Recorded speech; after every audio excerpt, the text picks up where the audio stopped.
Ya, pertama gini ya, saya kira kebijakan pemerintah untuk yang terkait dengan penanganan virus corona memang terkesan lambat.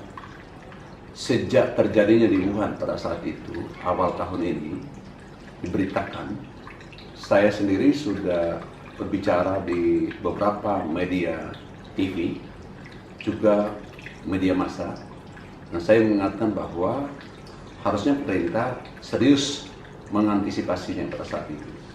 Catatan penting yang saya sampaikan pada saat itu adalah pemerintah jangan membiarkan masuknya orang-orang dari daratan Cina ke Indonesia, karena di Cina pada saat itu tersebar virus corona yang asal muasalnya dari Wuhan. Tetapi pada saat itu, kalau mau jujur dikatakan, diakui bahwa pemerintah agak abai. Bahkan pernyataan saya di salah satu TV pada waktu itu, ya dianggap overreaktif terhadap virus corona yang saat itu mulai makan korban dalam jumlah besar di Wuhan. Tapi apa yang terjadi kemudian kan bahwa di Indonesia ya terkontaminasi, terinfeksi, dan sekarang ini terus meningkat. Problemnya adalah pada saat pemerintah hendak menerapkan satu kebijakan yang bersifat nasional dan sejumlah daerah itu mulai berkehendak untuk melakukan lockdown atau karantina wilayah.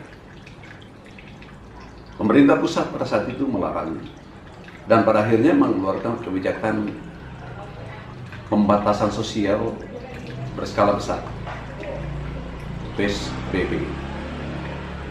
Nah,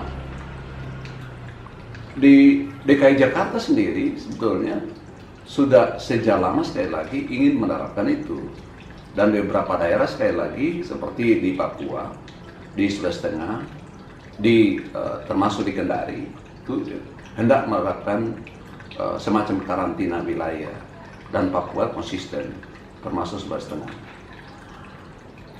Nah, ada persoalan di tingkat nasional. Pada tingkat kebijakan tidak diseragamkan. Itu tidak seragam. Harusnya penerapan PSBB kalau itu disepakati sudah menjadi kebijakan nasional, maka diberlakukan serentak seluruh Indonesia. Sekarang kan tidak. Yang melakukan hanya sebagian daerah, dan itu berbeda waktunya antara satu daerah dan daerah yang lain. Pada saat yang sama, tidak dilakukan pemblokiran terhadap arus keluar masuk penumpang pesawat atau orang-orang dari satu daerah ke daerah lain, dari negara lain yang masuk ke Indonesia. Nah, ini kan jadi problem tersendiri.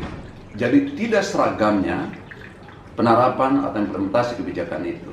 Pada saat yang sama, itu kebijakan berubah-ubah, dan di antara figur-figur pejabat di tingkat nasional, itu saya kira kita semua menontonnya, itu ada perbedaan pendapat, termasuk yang daerah. Jadi masyarakat jadi bingung.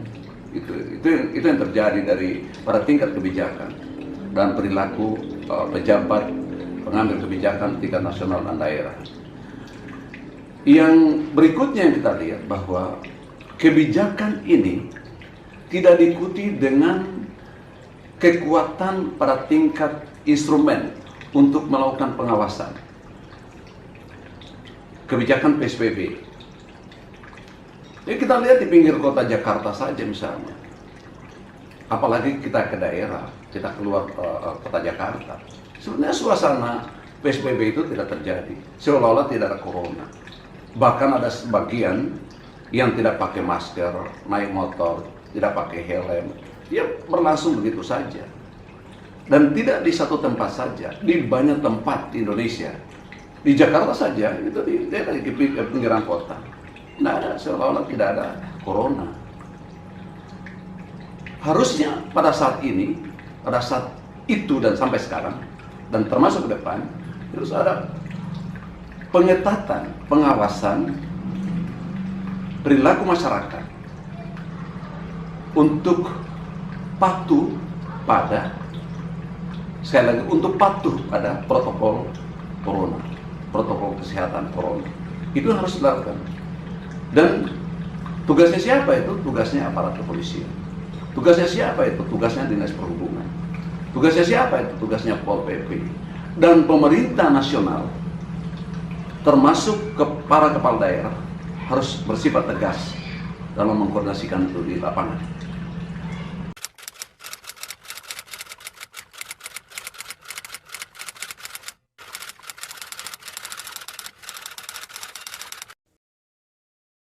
Mungkin kita belum terlambat untuk sekali lagi menerapkan kebijakan PSBB dalam tempo misalnya 1 bulan atau 3 minggu atau paling sedikit 2 minggu.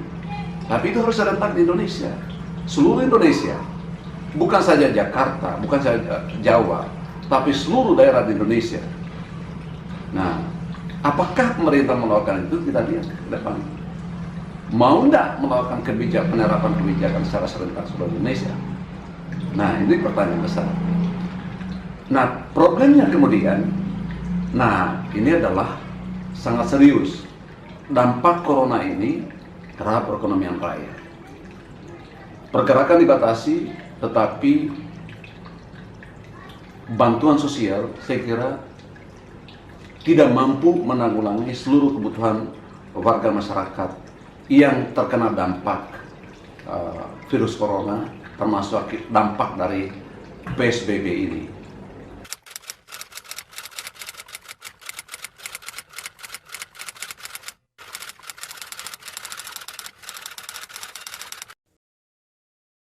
Ketika ada agenda, ada wacana yang belum menjadi satu kebijakan, new normal, atau kehidupan dalam suasana normal baru.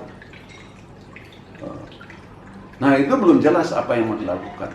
Mungkin, sekali lagi, yang akan dilakukan adalah pengetatan. Dan saya berharap pemerintah melakukan pengetatan, pengawasan, implementasi protokol kesehatan virus corona di masyarakat. Oke, kita bergerak, kita masuk kantor, orang bisa ke pasar, tetapi harus ada penerapan yang ketat protokol corona itu sendiri.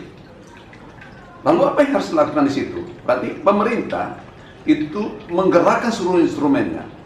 Yang saya katakan tadi, kepolisian, mungkin juga tentara, Dinas Perhubungan, Satpol PP pada tingkat daerah. Itu harus berkoordinasi serentak seluruh Indonesia untuk memastikan bahwa ketika ada pergerakan, oke, silakan kembali hidup normal, tapi dalam suasana baru. Apa artinya? Bahwa suasana baru itu memastikan bahwa protokol corona, khususnya pengamanan diri, itu diterapkan secara baik. Saya kira itu akan memastikan bahwa tidak ada penularan baru atau mengeliminir kemungkinan terkontaminasinya atau terinfeksinya warga masyarakat dari para warga lainnya yang kita tidak tahu, saling tidak tahu, bahkan saling curiga bahwa ini membawa virus.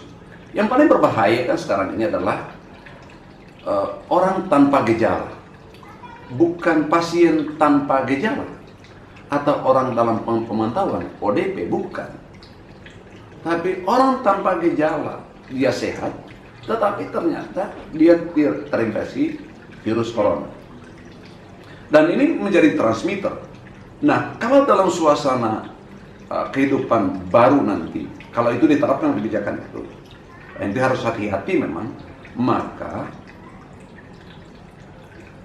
protokol kesehatan itu, SOP, itu harus diterapkan secara baik dan ketat. Saya kira itu pesan saya. Terima kasih.